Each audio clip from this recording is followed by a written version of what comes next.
Hello friends, स्वागत है आपका अपने यूट्यूब चैनल स्टडी आर कुल में। आज के इस वीडियो में 10 और 11 अप्रैल के करंट अफेयर को देखेंगे और उसके साथ साथ जितने भी स्टैटिक जी के बनते हैं उसको भी देखेंगे। उससे पहले देख लेते हैं पिछली वीडियो का प्रश्न। पिछली वीडियो में क्या क्वेश्चन पूछा गया था? हाल ही में किस देश ने जानवरों के लिए दुनिया का पहला कोविड-19 टीका पंजीकृत किया है?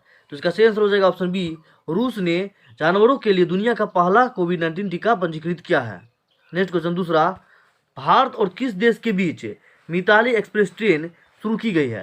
तो इसका सही आंसर हो जाएगा ऑप्शन बी, बांग्लादेश के बीच। भारत और बांग्लादेश के बीच मिताली एक्सप्रेस ट्रेन शुरू की गई है। तो चलिए शुरू करते हैं आज का करंट अफेयर। आज के करंट अफेयर का पहला प्रश्न है, हाल ही में ओलंपिक के लिए क्वालिफाई करने वाली प्रथम भारतीय महिला नाविक कौन बनी है? तो इसका सही आंसर हो जाएगा option A, Netra Kumanan Olympic के लिए क्वालिफाई करने वाली प्रथम भारतीय महिला नाविक बनी है और यह ओमान में आयोजित एशिया क्वालिफायर के लेजर रेडिकल इवेंट में शीर्ष स्थान पाने के बाद नेत्रा कुमानन ओलंपिक के लिए क्वालिफाई करने वाली प्रथम भारतीय महिला नाविक बनी है। नेक्स्ट क्वेश्चन दूसरा, हाल ही में किसके द्वारा नई दिल्ली में मधु क्रांति पोर्टल और हनी कॉर्नर का शुभारंभ किया गया है?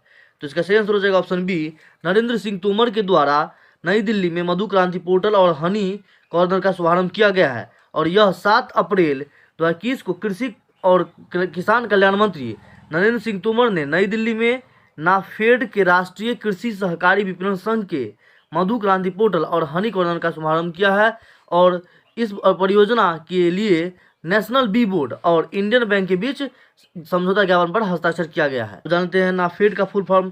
नाफेड का फुल फॉर्म क्या होता है? National agriculture cooperative marketing federation India limited होता है। नेक्स्ट क्वेश्चन तीसरा, हाल ही में प्रवासी श्रमिकों के लिए प्रथम ऑनलाइन पीडॉट कार्यक्रम का आयोजन किसके द्वारा किया गया है? तो इसका सही आंसर हो जाएगा ऑप्शन सी, विदेश मंत्रालय के द्वारा श्रमिकों के लिए प्रथम ऑनलाइन पीडॉट कार्यक्रम का आयोजन किया गया है।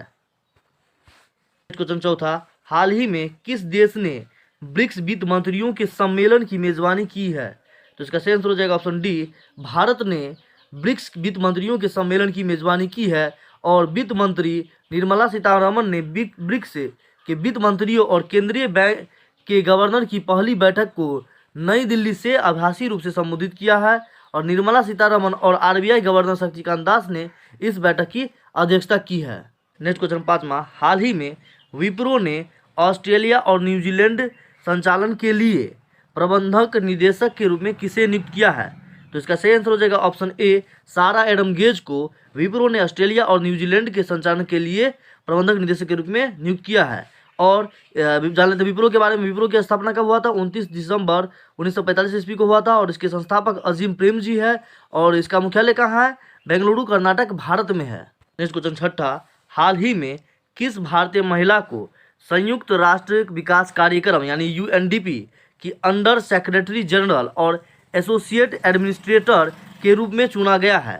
तो इसका सही आंसर हो जाएगा ऑप्शन बी, उषा राव को संयुक्त राष्ट्र विकास कार्यक्रम यानी यूएनडीपी की अंडर सेक्रेटरी जनरल और एसोसिएट एडमिनिस्ट्रेटर के रूप में चुना गया है। और जानते हैं यूएनडीपी के बारे में, इसका फुल फॉर्म होता है यूनाइटेड नेशन डेवलपमेंट प्रोग्राम और इसकी स्थापना 22 नवंबर 1965 को हुआ था और इसके अध्यक्ष कौन है? असीम स्टेनर है और इसके हेडक्वार्टर कहाँ है? इसका हेडक्वार्टर न्यूयॉर्क सिटी में है। नेक्स्ट क्वेश्चन सातवां, हाल ही में किसे देवी शंकर अवस्थी पुरस्कार 2020 दिया गया है? तो इसका सही आंसर हो जाएगा ऑप्शन सी, आशुतोष भारद्वाज को देवी शंकर अवस्थी पुरस्कार 2020 दिया गया है। और जान लेते हैं इसके बारे में। प्रसिद्ध देवी शंकर अवस्थी पुरस्कार को विपुल हिंदी पत्रकार आलोचक आशुतोष भारद्वाज को दिया गया है और क्यों दिया गया है? तो यह सम्मान उन्हें उनके कार्य पितृवध के लिए दिया गया है और उनका चयन किसने किया है? तो उनका चयन अशोक वाजपेयी, नंद किशोर आचार्य और राजेंद्र कुमार की चयन समिति ने किया है। अब जान लेते हैं शरण कुमार लिमाले को कौन सा पुरस्कार मिला है? तो शरण कुमार लिमाले को सरस्वती पुरस्कार मिला है। कौन सा पुरस्कार मिला है? सरस्वती पुरस्कार मिला है। और बिया सम्मान शरद पगारे को मिला है। और हिंदी साहित्य अकादमी पुरस्कार 2020 किसे दिया गया है? तो अनामिका को दिया गया है। क्वेश्चन आठवां, हाल ही में सीआरपीएफ का शौर्य दिवस कब मनाया गया है? तो इसका सही आंसर हो जाएगा ऑप्शन सी, 9 अप्रैल को सीआरपीएफ का शौर्य दिवस मनाया गया है। और जान लेते हैं केंद्रीय रिजर्व पुलिस बल का शौर्य दिवस पुलिस बल के बहादुर पुरुषों को श्रद्धांजलि के रूप में प्रतिवर्ष 9 अप्रैल को मनाया जाता है। और जानते हैं इस बार कैमा मनाया गया है? तो 2021 में 56वां सीआरपीएफ शौर्य दिवस मनाया गया है।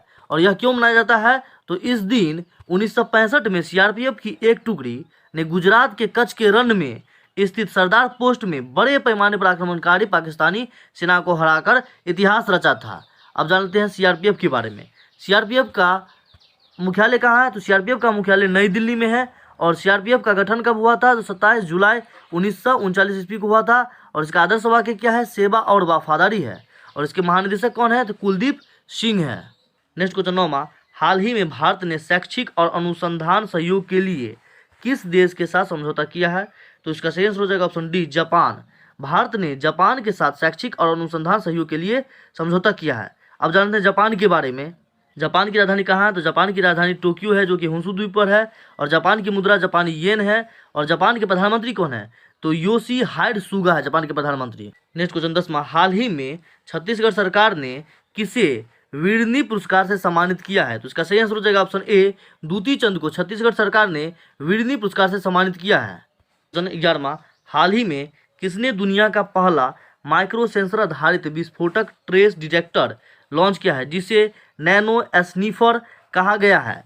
तो इसका सही आंसर हो जाएगा ऑप्शन सी, रमेश पोखरियाल निशंक। केंद्रीय शिक्षा मंत्री रमेश पोखरियाल निशंक ने दुनिया का पहला माइक्रो सेंसर आधारित विस्फोटक ट्रेस डिटेक्टर लॉन्च किया है, जिसे नैनो स्नीफर कहा गया है।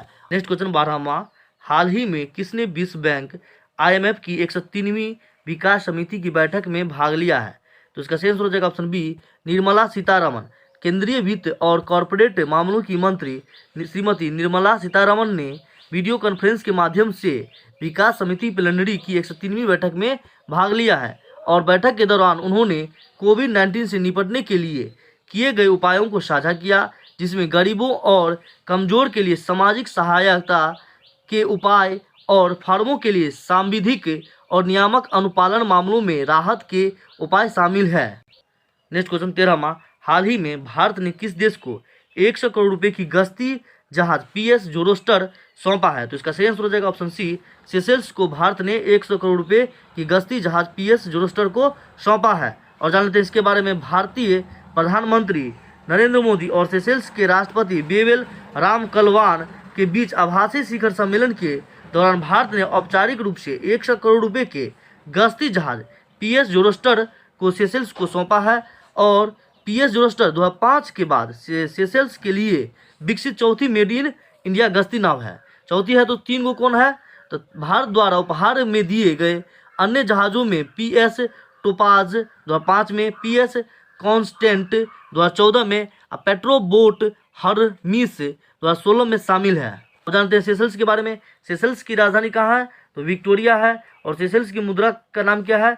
तो सेशेल्सी रुपया है। और सेशेल्स अफ्रीकन कंट्री है। नेक्स्ट क्वेश्चन 14वां, विश्व होम्योपैथी दिवस कब मनाया गया? तो इसका सही आंसर हो जाएगा ऑप्शन डी, 10 अप्रैल को विश्व होम्योपैथी दिवस मनाया गया। और जानते हैं इसके बारे में। विश्व होम्योपैथी दिवस होम्योपैथी और चिकित्सा की दुनिया में इसके योगदान के बारे में जागरूकता बढ़ाने के लिए हर साल 10 अप्रैल को मनाया जाता है। और यह दिन जर्मन चिकित्सक डॉक्टर क्रिश्चियन फ्रेडरिक सैमुअल हाइनेमान की जयंती को चिन्हित करने के लिए मनाया जाता है, जिन्हें होम्योपैथी नामक वैकल्पिक चिकित्सा पद्धति का संस्थापक माना जाता है। और वर्ष 2021 में हाइनेमान का 266वां जन्मदिन मनाया गया। नेक्स्ट क्वेश्चन 15वां, हाल ही में टीका उत्सव का आयोजन कब से कब तक किया गया? तो इसका सही आंसर हो जाएगा ऑप्शन डी, 11 से 14 अप्रैल तक टीका उत्सव का आयोजन किया गया। टीका उत्सव ज्योतिबा फुले की जन्मतिथि 11 अप्रैल से भीमराव अंबेडकर की जन्मतिथि 14 अप्रैल तक मनाया जाएगा। तो चलिए देख लेते हैं अब आज का क्यूज। आज के क्यूज का प्रश्न है, हाल ही में मंत्रिमंडल ने किसे नए राजस्व सचिव के रूप में नियुक्ति किया है? और दूसरा क्वेश्चन है, हाल ही में अटल इनोवेशन मिशन के मिशन निदेशक कौन बने हैं? इस दोनों क्वेश्चन का आंसर आप लोग कमेंट बॉक्स में दीजिए। और यदि वीडियो अच्छा लगे तो वीडियो को लाइक शेयर कर दीजिए और हमारे चैनल को सब्सक्राइब कर लीजिए ऐसे ही वीडियो पाने के लिए। Thanks for watching.